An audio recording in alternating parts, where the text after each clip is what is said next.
The views and opinions of the hosts and guests are their own and do not necessarily reflect the views of the management and staff of Guardian Radio.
Choo-choo plum, girl, where you coming from? Erin, south and Greene. You must see, think we silly. You jump on the bike, go to the post office, jump off the bike, and buy one stamp. You put the stamp on a letter, send that letter to the one you love. Girl, tell me, who do you love? I tell you I love nobody. Chicago to them, choo-choo plum. Girl, where you coming from? Cameron, south and Greene. You must see, think we silly. You jump on the bike, go to the landman, jump off the bike, pick out one lot, save your money every weekend, and put a little bit down on your lot. Boy, tell me, who do you love? I tell you I love nobody. Chicago to them, choo-choo plum. Boy, where you coming from? Cameron, south and Greene. You must see, think we silly. You jump on the bike, go to the dressmaker. You get measure for one gown. The gown is white and it got lace. With one veil, full across your face. Girl, tell me, who do you love? I tell you I love nobody. Chicago to them, choo-choo plum. Girl, where you coming from? Cameron, south and Greene. You must see, think we silly. You jump on the bike, go to the hardware. You buy some lumber, you buy some nail. You take that lumber to your lot, and with that lumber, you build one house. Boy, tell me, who do you love? I tell you I love nobody. Chicago to them, choo-choo plum. Boy, where you coming from? Cameron, south and Greene. You must see, think we silly. You jump on the bike, go to the church. Who walk with you down the aisle? Who you put on your crossbar? Who you pedal home to your house? Boy, tell me, who do you love? I tell you I love nobody. Girl, tell me, who do you love?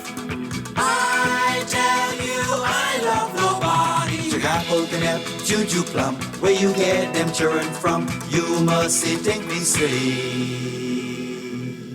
They come from Eden, Chicago to them, choo-choo plum. Boy, where you Good yawning this morning, and welcome back to Guardian Radio 96.9, station for fresh news, smart talk all day. It is Wednesday, the 29th of July, 2026, and you are on the clock with Erin Greene. Good morning, everybody.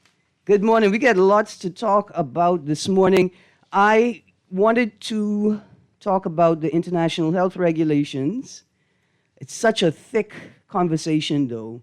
I'm not sure if we could take it all in today. I think yesterday I made the point that I wanted to make about the U.S. tariff policy decision by the U.S. and the government's statements indicating their response, how they intend on responding, and how they have responded so far. My questions are kind of simple.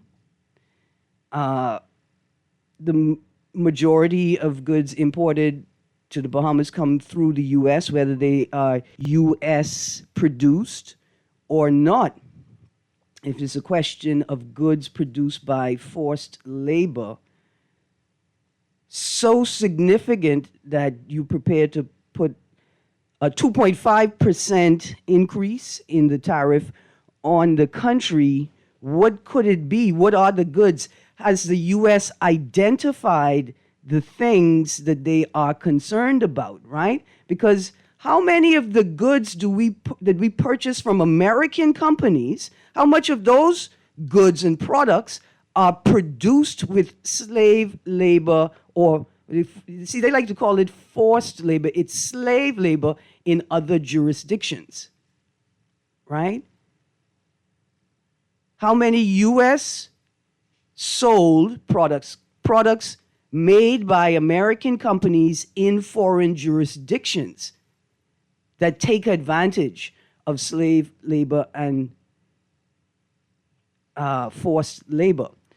Second to that, even if the goods are not produced in the U.S. and are only coming through the U.S., so you're saying that the U.S. does not have the capacity or the resources to detect and interdict, like remove from the supply chain goods that they know are made in jurisdictions or by companies that use forced labor? And what is their definition of forced labor? Does it include products that are produced by prisoners in the United States of America? Does it include products produced by prisoners in the United States of America?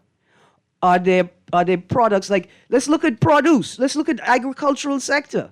Right now we've seen a massive push to remove migrants from the U.S., but how many American companies were using migrant labor, knowing that their staff are undocumented, right? The berries, the lettuce, the carrots, the things that we import from the U.S., how much of the produce is produced by slave labor? And if you follow in discussions in the U.S., there are a number of American farmers of European descent that are kind of demanding that African Americans, like, why won't African Americans work for us?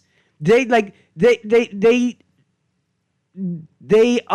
have an expectation that people will relegate themselves to the status of forced labor or slave labor, like, because you will accept these slave wages, right? You'll accept these slave wages to keep the people, right? So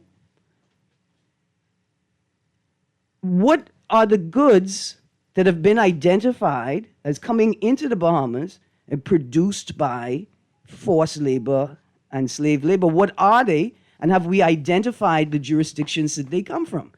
I see the call line has lit up. That's not even really what I wanted to talk about this morning, but we're going to take some calls and move through the stories. Good morning, caller. Good morning, caller. You there? Hey, morning, Ms. Greene. How you doing? I'm good, thank you. How you doing? Well, I have a quick question for you, right? Uh-huh. I don't know that much about politics and the global aspect pertaining politics, right? Mm-hmm. One thing I know is things got to make sense to me, right? Right. 1 + 1 have to add up to 2, Uh-huh. right? What I mean by that is, right, let's just simply don't say, well, okay, you all build a hospital, right? You all don't build a hospital, we got to punish you all so we can put tariffs on you all. Because the reason I say this is, right, what they say no matter what is, we ain't retarded. We know exactly why you're putting the tariffs on us, because we build a hospital. Mm-hmm. You see where I'm coming from? We know why we can't punish. That's like saying, well, you getting beaten, right? And your parents tell you one stupid excuse why you getting beaten. You know why you getting beaten? We getting beaten because we build a hospital. They really tell us don't build a hospital. We go on ahead, we go and build a hospital, so now we getting punished from that. And then this is just the beginning of the punishment. It's just this is just the beginning.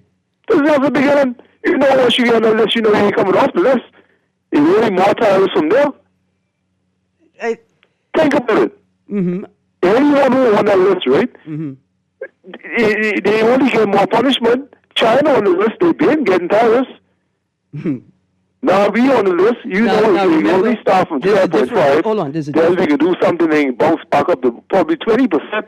Now we cannot categorize ourselves with China. Like No, we won't do that. We problems now because of China. The U.S. and China, that's like, right? The U.S. and China, that's like husband and wife fighting, or brother and sister fighting. But us right now in the U.S., that's like daddy and children. Rowan. You know, it's a slight difference. It's a slight difference. With the other two, there's a greater, or there's a more balanced power dynamic. But for us, it's like we getting riled by Grammy. Not even daddy, we getting riled by Grammy. Even daddy's scared of Grammy. You know? Yeah, but Ms. Greene, trust me, this is just the beginning. You know that, do. I hope not. Because I was saying, right, my thing is, right, what I would have done, I would have probably did the hospital in 2028 or 27. When they go through another election where they ain't pay too much paying attention You ain't see the paper today. We're going on. Hey, that's one of the stories we're going to talk about. In the front of the Tribune, PMH ruled negligent in newborn baby's death. Court rules hospital's lack of monitoring led to baby's fatal injury. This is one of the stories I was going to read today. In reference to the new hospital conversation. We can't wait any longer. I don't know if we could wait any longer. And I thought it was very brave of Darville, pun intended, to say out loud, man, we have been in negotiations with the U.S. government, right? For the amount of time I recall is approximately 3 years, right? Like we have been working with the U.S. to develop favorable terms or acceptable terms to the Bahamas, right? How much longer can we wait? But let me ask you a question, right? Okay, like, once again, I don't know too much about politics, right? What could it have been a way where is it we could accept the gift from China without announcing that China gave us the gift? No. It don't work like that. No, it don't work like that. Let me give you an example. And like when I write my book, I write in a fantasy novel, and this is the premise of the fantasy, right? The Bahamas enjoys sometimes the benefit and the burden of a proxy war between the U.S. and China. They having a little proxy war in the Bahamas, right?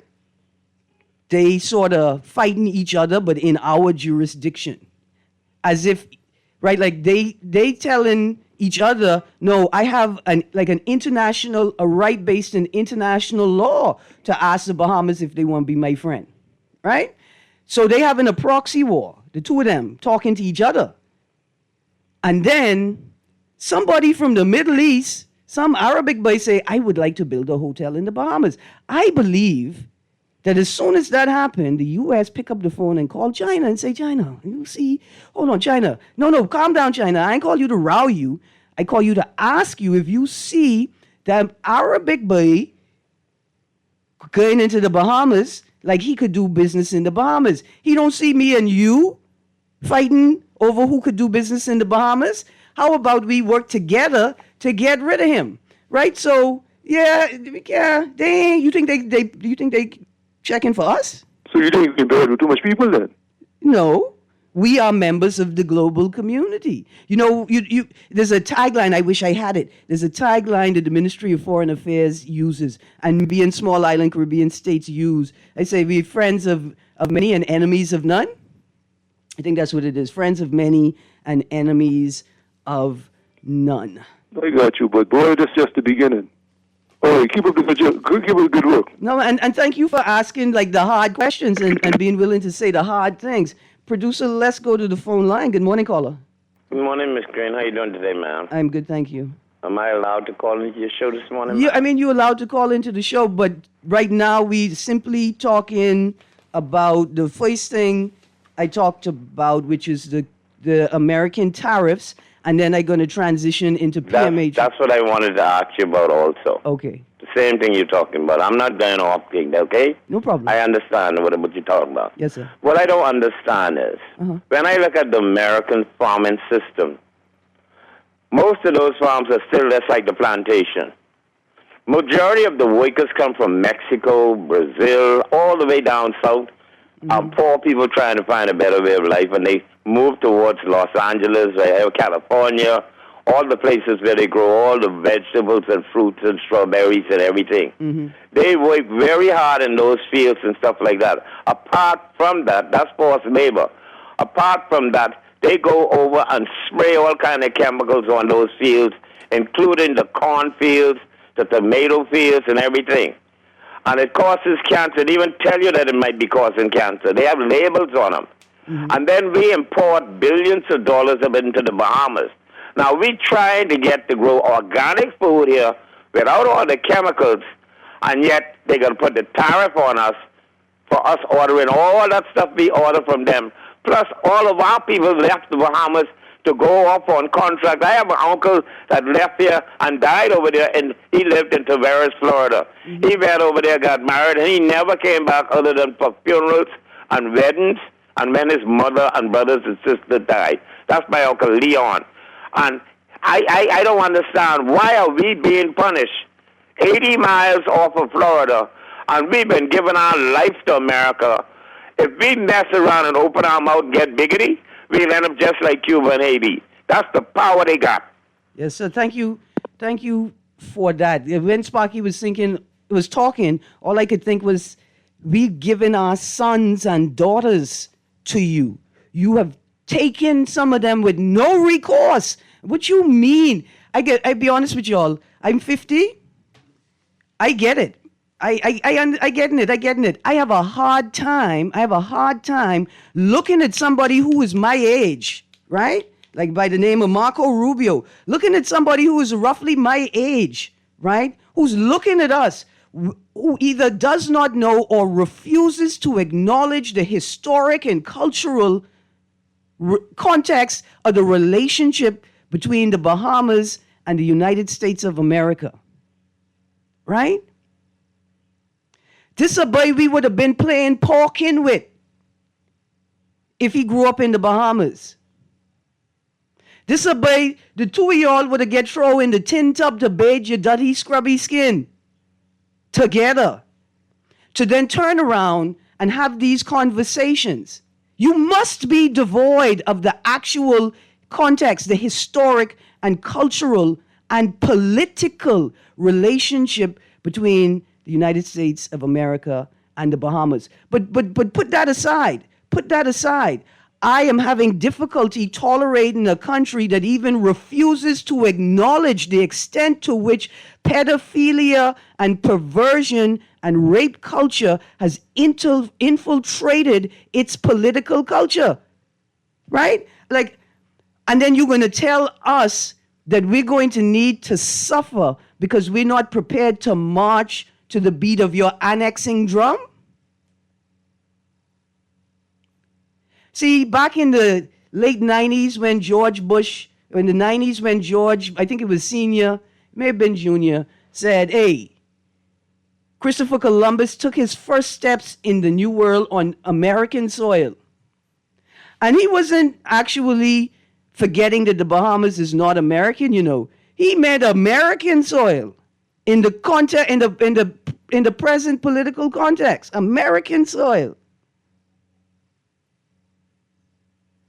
Sometimes it's difficult. You know the song by Nina Simone, I Wish I Knew What It Felt Like to Be Free? I thought I knew, but I ain't sure if I know. Let's go to the text line. Good morning. Oh boy, this very personal text. Text, I hear you and I feel you. Text is saying that they too had the same or similar experience as that is being shared in today's Tribune story. PMH ruled negligent in newborn baby's death.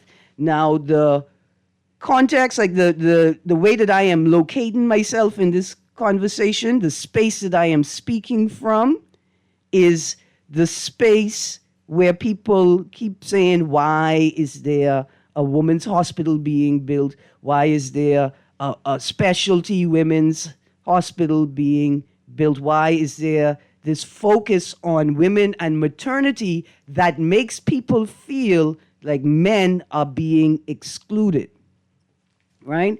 So we're going to just read from this article quickly. PMH ruled negligent in newborn baby's death. Court rules hospital's lack of monitoring led to baby's fatal injury. Y'all gonna forgive me, please, in advance. I have in flashbacks looking at this picture, because if I tell you what my personal experiences have been with the hospital, I would have to start by saying that the staff, the doctors, the nurses, the auxiliary staff that I have interacted with, like in the interactions, they are acknowledging the delinquent state of the facilities, and they attempt to ameliorate, like they attempt to make you feel better because they understand the conditions that they are working in and you are, forced to use if you use in the public healthcare system.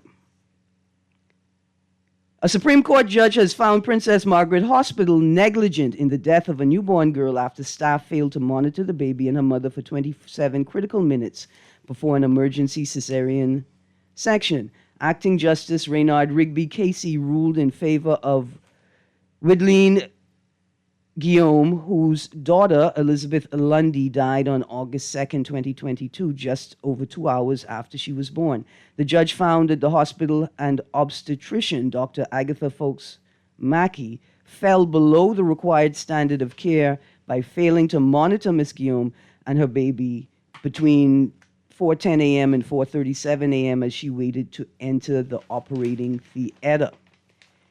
He concluded that the lack of monitoring caused the injury to the baby and was fatal. Quote, I find, therefore, on the balance of probabilities that the failure to monitor the mother and baby in the period between 4:10 a.m. and 4:37 a.m. was negligent, and the defendants fell below the standard of care, close quotes, Justice Rigby said. The judge accepted that the baby probably died from perinatal asphyxia, the cause recorded on a death certificate, rather than a congenital heart defect. Ms. Guillaume arrived at PMH late on August 1st, 2022, at 39 weeks and 3 days pregnant. She was admitted to the public maternity ward after reporting contractions and cramping. This is a heavy one.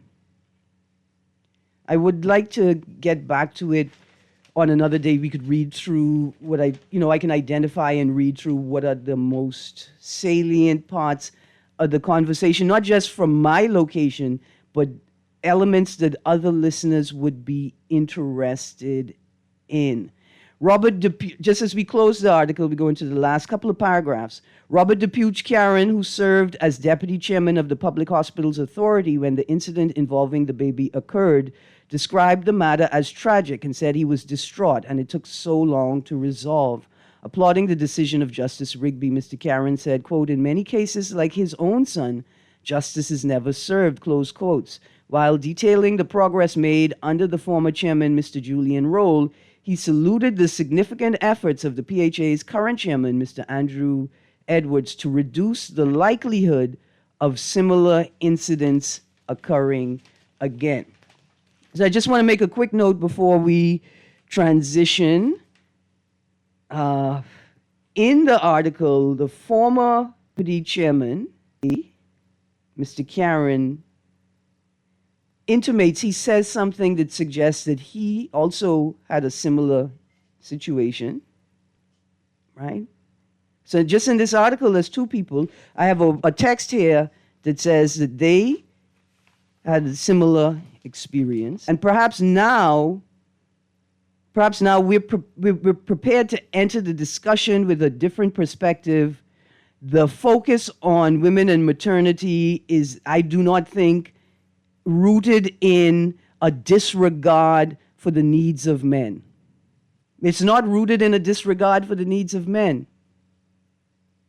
Perhaps this is an example of why there's been a policy decision that a new hospital will have a specialty focus on women and maternity, as well as other services you find in a hospital.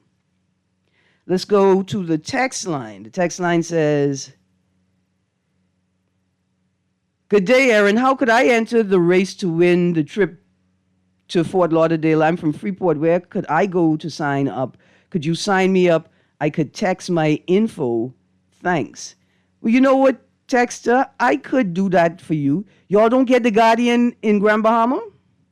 We got to figure out a pipeline to get the Guardian in Grand Bahama.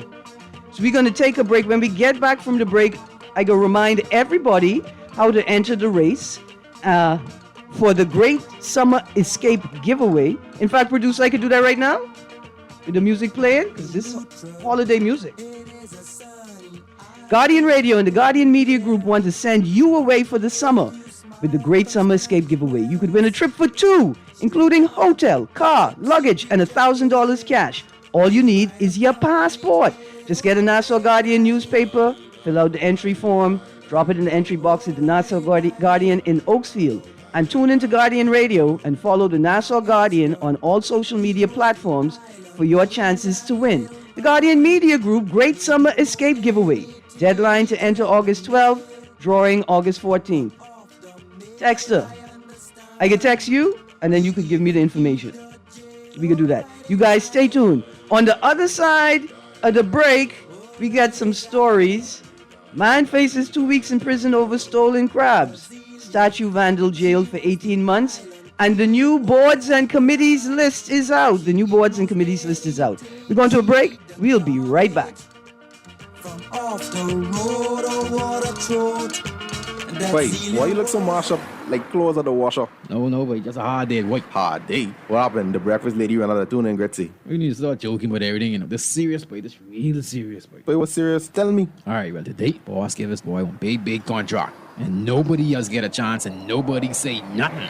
Boy, you know that ain't right. You know government contracts ain't supposed to go that way. Yeah, but nobody's saying nothing. Boss man just tell people to sign the papers. Then he send me to meet his boy downtown and collect this envelope. You need to tell somebody. You need to become a whistleblower. You know I's a real man, but I never blow no whistle. I be drunk all my life and drunk, you know. No way. A whistleblower is someone who tells people what they see when they see something wrong happening at work. But I ain't no whistleblower, and I ain't no snitch. I still white there, you know. But ain't nobody can know it's you. All you gotta do is call Crime Stoppers, or you could text them from inside the Crack Crime Bahamas app. They don't ask about you, and your call goes straight through to Miami, so nobody know you is. And if you text, your message get mixed up like Kong salad. Call 328-8477 from Nassau or 242-300-8477 from the Family Islands.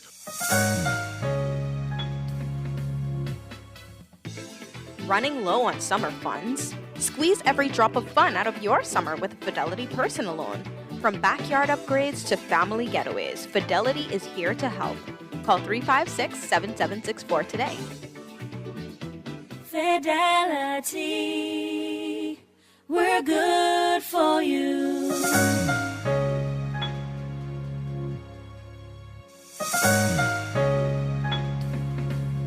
New school year, new gear. From uniforms to laptops, a Fidelity personal loan can help you check every item off of your kid's school list. Jump into back-to-school season with ease. Apply for a Fidelity personal loan today. Call 356-7764. Fidelity, we're good for you. The Blue Heart is the global symbol. It represents solidarity with the victims and a commitment to ending the exploitation of human lives.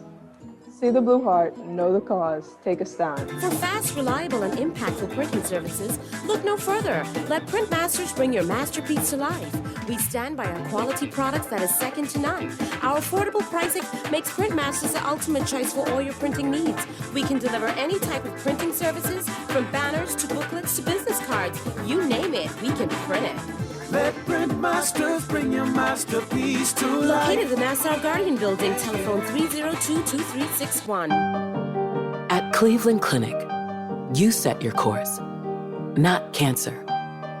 So when your journey takes an unexpected turn, you seek out the experts who've conquered it before, and you forge new paths to help fight cancers. For every route to a cure, for every care in the world. See how we're innovating cancer care at Cleveland Clinic today.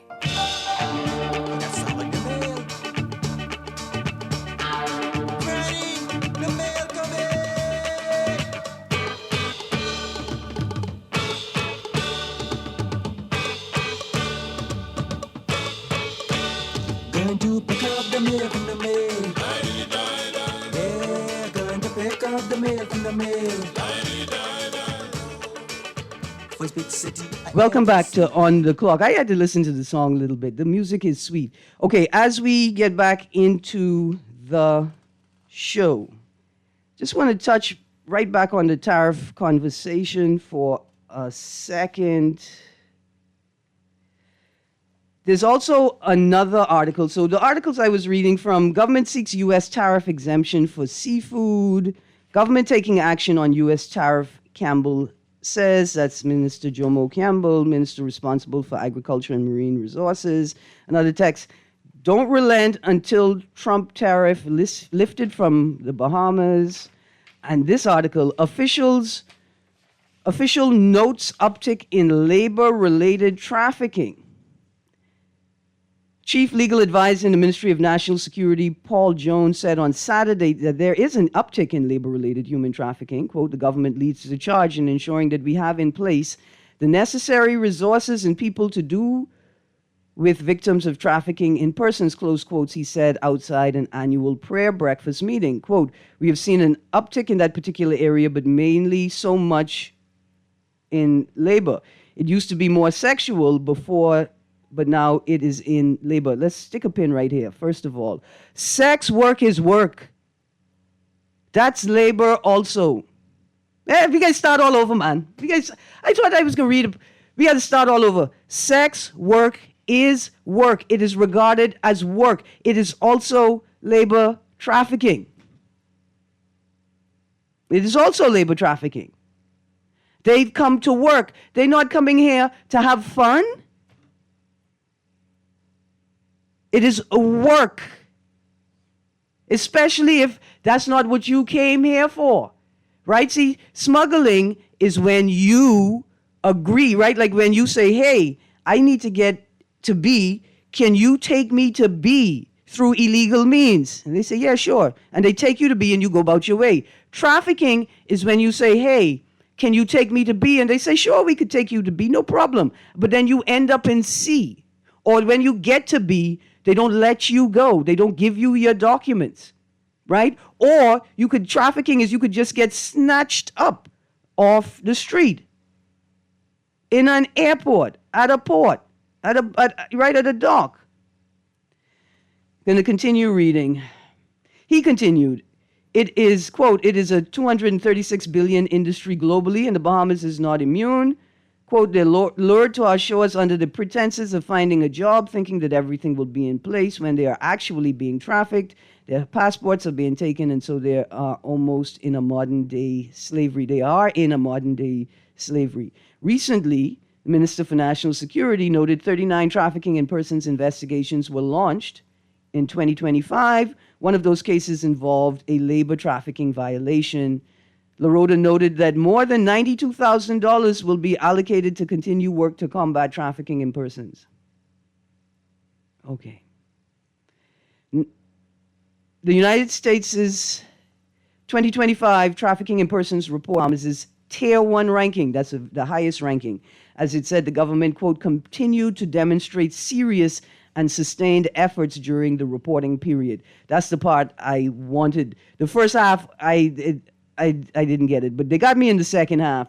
That part, right, to me, that may be labor trafficking, right? Like services produced by people who have been trafficked is not one of the things that have prompted this 2.5% increase in tariff. But we shall see. Here is a text. It's a scripture. It says in Revelations 13:11, America is depicted as a beast coming up from the earth with two horns like a lamb, but it speaks like a dragon. The two horns symbolize its rise of republicanism and Protestantism, but it eventually speaks through its laws and policies like the dragon symbolically. America's policies are about to get far worse. We haven't seen anything yet. Well, I'm very, very concerned for my American brothers and sisters, as well as my Bahamian brothers and sisters, because two things are happening right now that raise concern for me. One is this, the legislation, the Sunshine Protection Act. The Sunshine Protection Act passed in the lower house in the United States of America. I think it's likely to pass all the way up. Trump supports it. And that act is going to make daylight savings time permanent. The second thing is apparently, and I think it's true.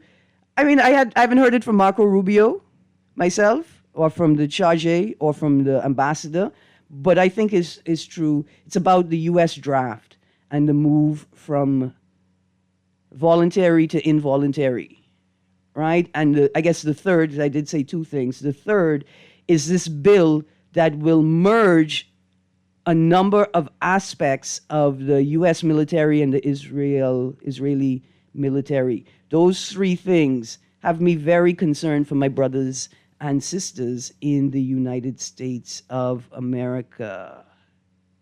All right, Tex, I got you. I'm going to get that information and fill out the vibe for you if I could. But listen, anybody else, it could cost money. It could cost money. It can cost money. I mean, when I say money, it could cost you one of the two. That's all. I may want to go with you. I may want to go with you, and I will require a letter from your wife, your children, or your Grammy telling me why I cannot be one of the two.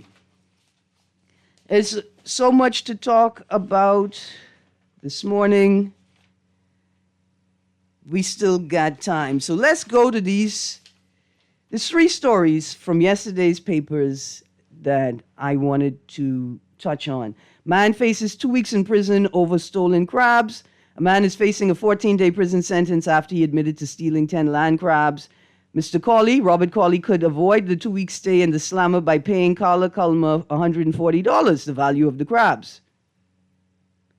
First of all, the crabs cost $14 a piece? Or that's the retail price?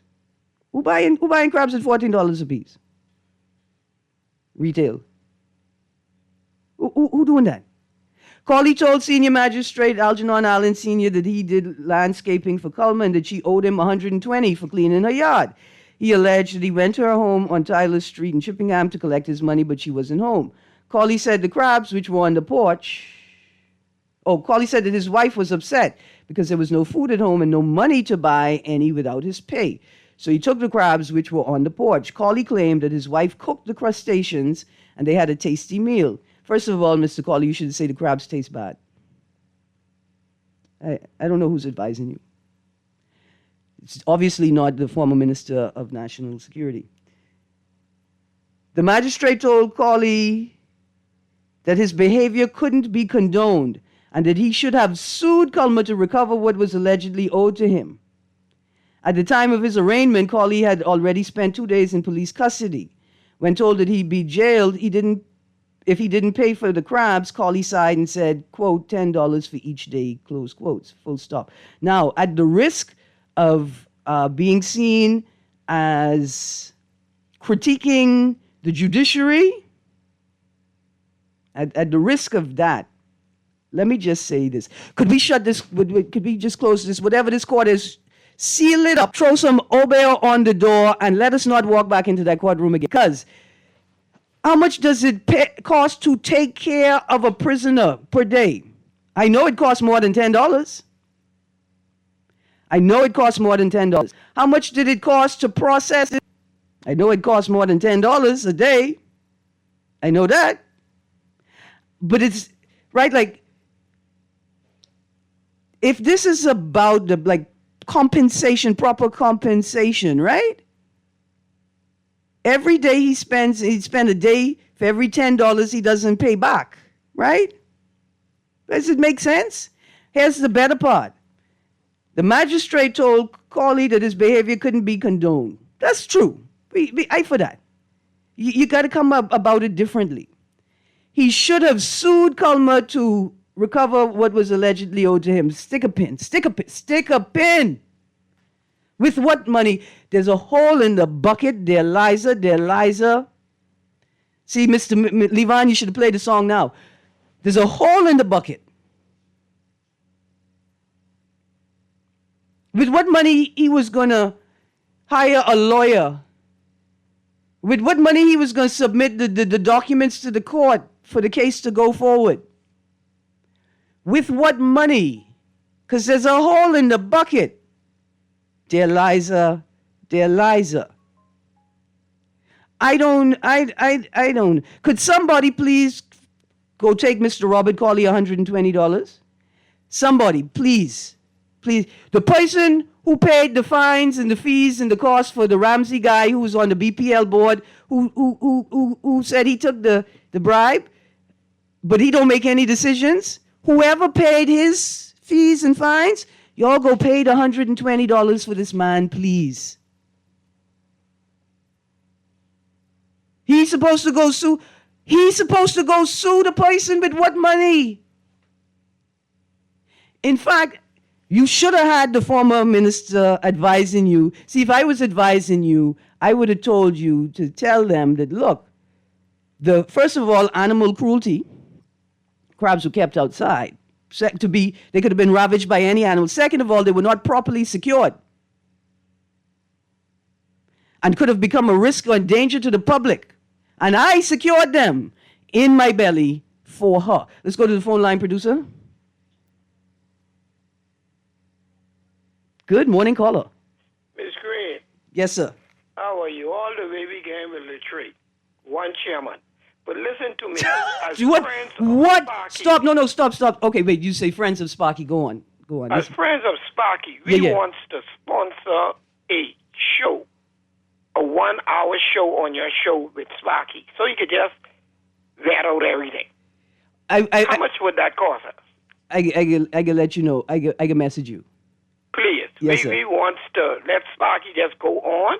No. One hour, just on your show, though. We want it on your show. We want to frame it, though, because I want to frame it because he has so much history that we're going to pull it out of him delicately so that we could have the best experience. So we want to do that for Sparky. Okay, let's go back to we can pay for that. Let's go back to the get together. I know me and a few friends. Yeah. We could muscle it up for Sparky. I got but you. There's some things that Sparky needs to get out. I got you. Listen. And we want to do that. But now this thing with this crab. No, let's talk about Latrey. I mean, we're talking about crabs still, right? Go ahead. Okay. What you mean, would you say all the way with Latrey? One chairman. And his social media platform? I said one chairman. What you mean? That's gang. I don't like that language. That's gang culture. I mean, technically, you could only have one chairman, so why you need to say it? It's like the Guy Fawkes Party. We only have one member because there could only be one leader. Right? We only have one member because there could only be one leader. I want to get to one chairman now under the chairmanship of Mr. Mitchell. You got two. Who is the next one? Latrey. No. Yes. Latrey is not the chairman. Okay, Mr. Mitchell is the chairman of here's what I need to ask some questions. Go ahead. Right now. How will you ensure that in the future that Mr. Ramming will not, confuse the Office of Directive Communications in the Office of the Prime Minister with the Office of the Chairman of the Progressive Liberal Party? Because the gentleman has released a number of statements on OPM letterhead that should have been issued on PLP letterhead. That's the first one. The second one is, y'all throw away this by social media account yet? You just throw it away, Mr. Raming. See, I use. Are you talking to me? I Mr. use. Ramin, not the boy. No. I use. I See, don't know if that, because you exactly. Hold on, pause. If you knew what I saw on his social media platform, then you'd understand why I call him boy. He still ain't gonna get an honorable boy them from me yet. He ain't reached that far. What I saying is, y'all really serious with this?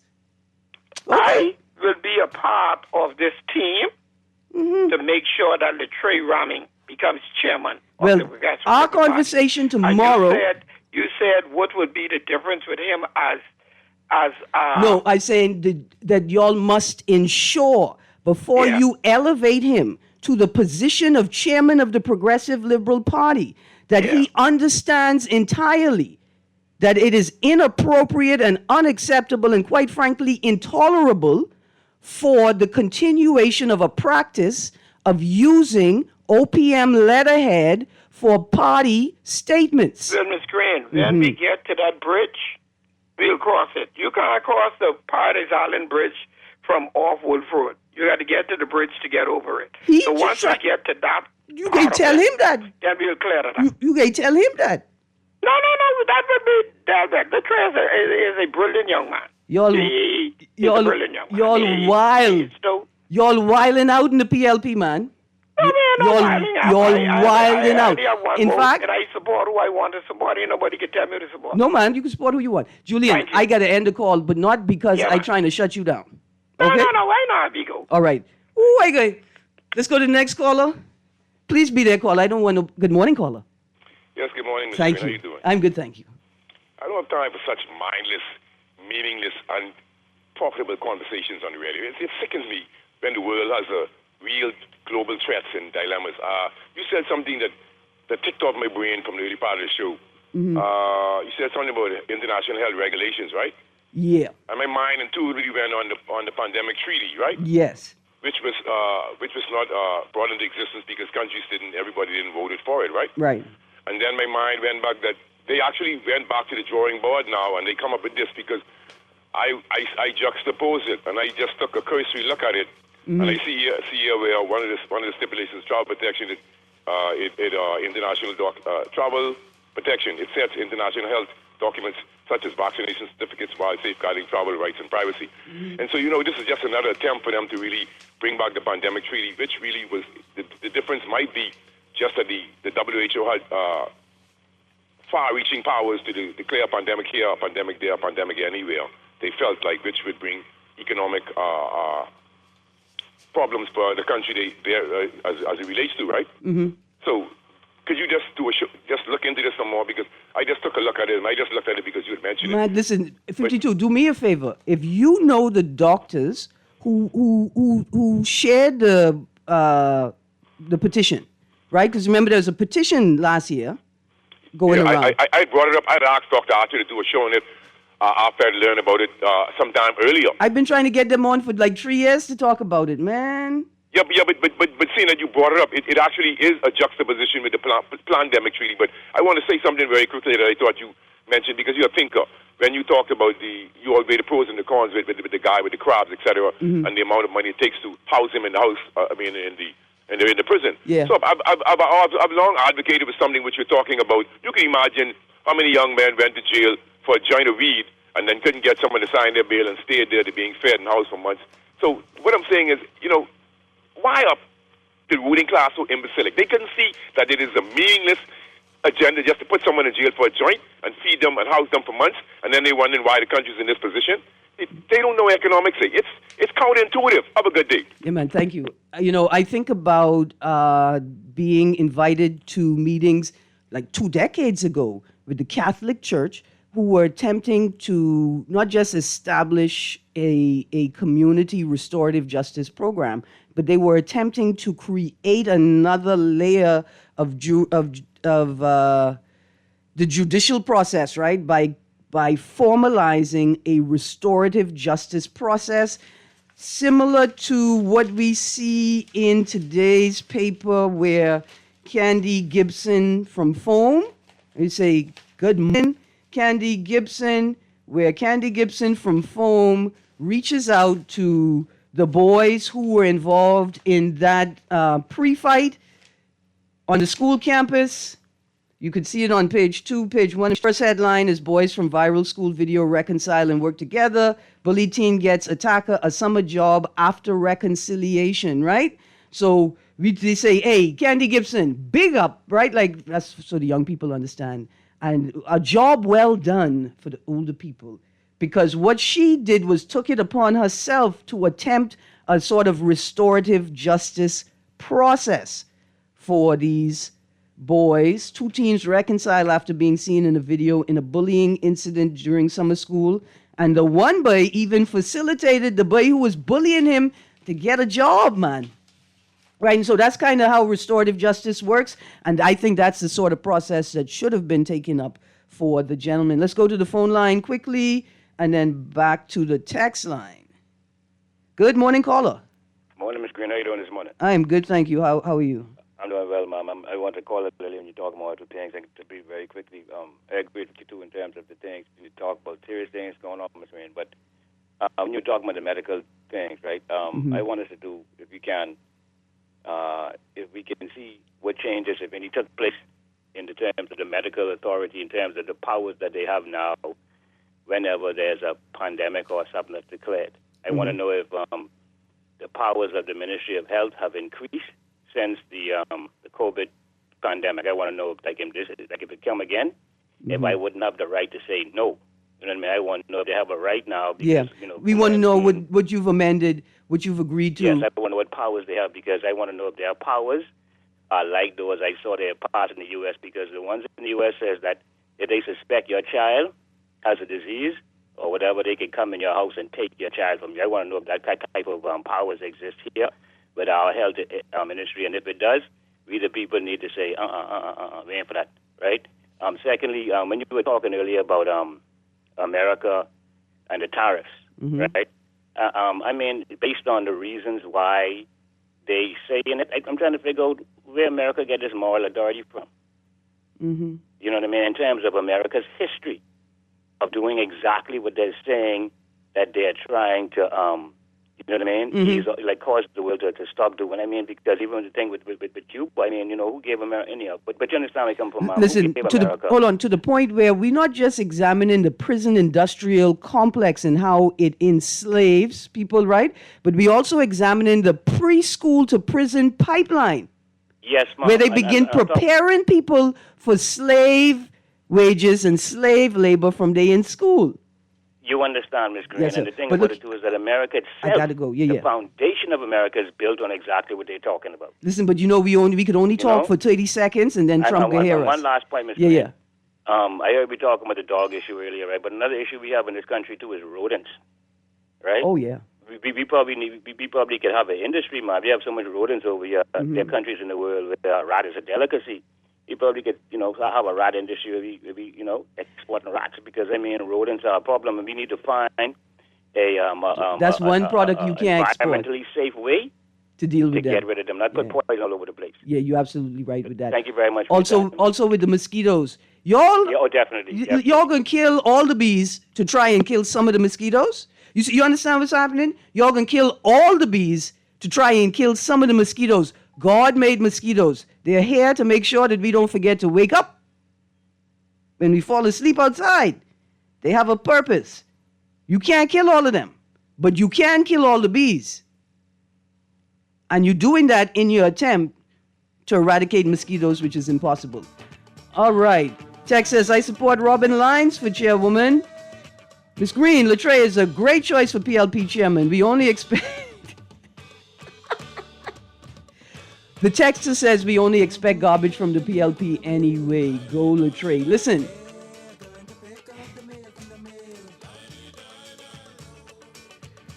Hi. Deal with the bridge crossing before you leave home. Our national problem is we don't ask the hard questions beforehand and we end up with the predictable poor results. We can see conflict of interest and confusion with cabinet ministers mixing party business with governance from down in Inagua, or do not need to. I got you. Yeah, I almost fell out to see a senior civil servant in political gear. I almost fell out. Ruby Nordich said same-sex marriage is impossible in the Bahamian Constitution. I thought this was impossible too. It turns out it's not impossible. Let me make it pellucidly clear. I hear you, producer, come in. Another text says, male mosquitoes pollinate. Right, they're pollinators. Accidental pollinators, maybe. Only the female mosquitoes bite. Male mosquitoes pollinate. And they're the scouts. Good morning, Ms. Greene. You bring up interesting points on the crab court matter as it relates to the cost to file, prosecute, and hear this case in addition to the cost to imprison the defendant is more than 100 times more than the value of the crabs. Somebody says, and sorry, sex work is not work. It is. Go ask the ILO. Go ask the International Labor Organization is work. You think people like sleeping with y'all? You think people like sleeping with you, sir, ma'am, whatever it is? Sex work is work. We got an empathy problem. We could fix that with some sunshine and some ganap and some mango. Some papaya, some soursop, some sugar apple, some watermelon, some jackfruit, some passion fruit, some governor's plum, some mulberry, some sea grape. Could fix that right away. Oh, and some sunshine and seawater. Knock that empathy right out of you. Try some aloes, some cerasee, some beigerina, soursop leaf, pear leaf, sour leaf. Knock that right out your chest. You need some empathy. You can fix that. You guys, tomorrow we're talking communications, the value of information and the power of communication. We're talking that tomorrow. I don't want y'all to think that I just making fun of Latreille Ramming. We're going to have a serious conversation about the implications of the degradation of the communication systems in this country, juxtaposed to the Davis administration gutting the media as they entered their first term. It's a serious conversation. You guys stay tuned. Guardian Radio 96.9 FM. Cecil Newry, Guardian Radio AM is up next. This is Guardian Radio 96.9 FM, streaming on GuardianTalkRadio.com and the Guardian Radio app, Nassau, Bahamas.